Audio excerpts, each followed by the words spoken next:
Hello and welcome to facts by Sneha.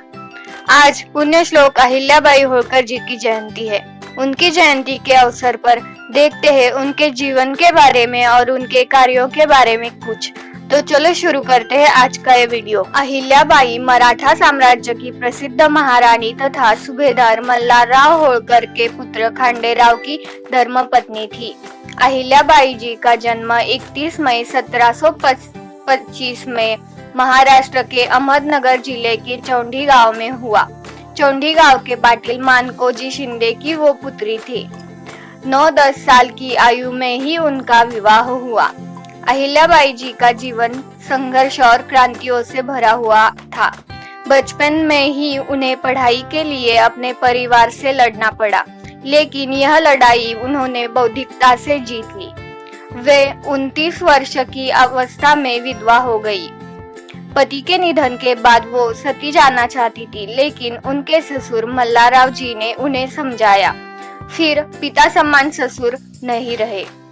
जब वो 42-43 वर्ष की थी, तब पुत्र मालेराव का देहांत हो गया। इन दुखों के बीच अहिल्याबाई ने शिव शंकर जी का आशीर्वाद लिया और मालवा की गद्दी संभाली।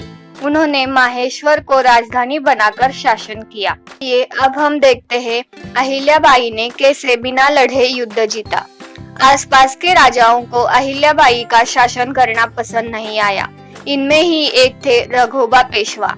मालवा को कमजोर समझकर और राज्य हड़पने के उद्देश्य से उन्होंने अपनी सेना इंदौर के आगे लगा दी। अचानक हुए इस हादसे से रानी घबराई नहीं। उन्होंने सेनापति तुकोजी राव को पेशवा के लिए पत्र देकर मैदान में भेजा। उस पत्र में उन्होंने लिखा, मेरे पूर्वजों के बनाए और संरक्षित किए राज्य को हड़पने का सपना रघोबा आप मत देखिए। अगर आप आक्रमण के लिए आमदा है तो आइए, द्वार खोलती हूँ मैं। मेरी स्त्रियों की सेना आपका वीरता से सामना करने के लिए तैयार खड़ी है। अब आप सोचिए, आपको हार मिली तो संसार क्या कहेगा। रघोबा औरतों के हाथों हार गया। अगर जीत भी मिल जाए तो आपके चारण और भट्ट आपकी प्रशस्ति में क्या गाएंगे।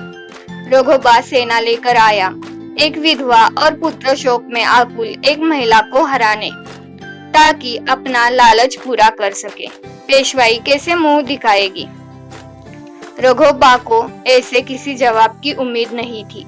रघोबा ने तुकोजी के पास अपना जवाब भेजा और उसमें लिखा, आप गलत समझ रही है रानी, मैं तो बस आपको शोक संवेदना जताने आया हूँ।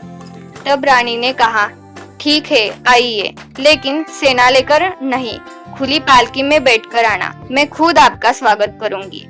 इस प्रकार अहिल्याबाई ने युद्ध का संकट सिर्फ एक पत्र से जीत लिया और पेशवा से रक्षा का वचन भी ले लिया। इस घटना ने सभी प्रजा और राजाओं को अहिल्याबाई होळकर मालवा की महारानी है ये मानने पर मजबूर किया। लेकिन ऐसा हर बार नहीं होता था। अहिल्याबाई तलवार चलाने में और युद्ध कला में भी कुशल थी। उन्होंने बहुत सारी लड़ाइयाँ युद्ध कला से भी जीती थी। अब हम देखते हैं अहिल्याबाई का योगदान।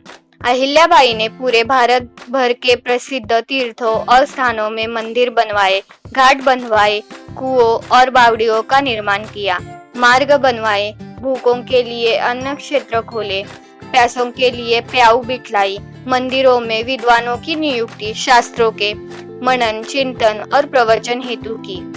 अहिल्याबाई ने आत्म प्रतिष्ठा के झूठे मोह को त्याग कर सदा न्याय करने का मरते दम तक प्रयत्न किया। उनके जीवन काल में उन्हें जनता देवी समझने और कहने लगी थी। ऐसे उत्कृष्ट विचार, गुण और जनता के प्रति प्यार रखने वाली रानी का 13 अगस्त 1795 साल में निधन हुआ। Thank you for watching. आपको हमारा ये वीडियो कैसा लगा ये हमें कमेंट करके जरूर बताइए, और साथ ही चैनल को लाइक, शेयर और सब्सक्राइब भी जरूर करना। हम आपके लिए ऐसे ही इंफॉर्मेटिव वीडियो जरूर बनाएंगे।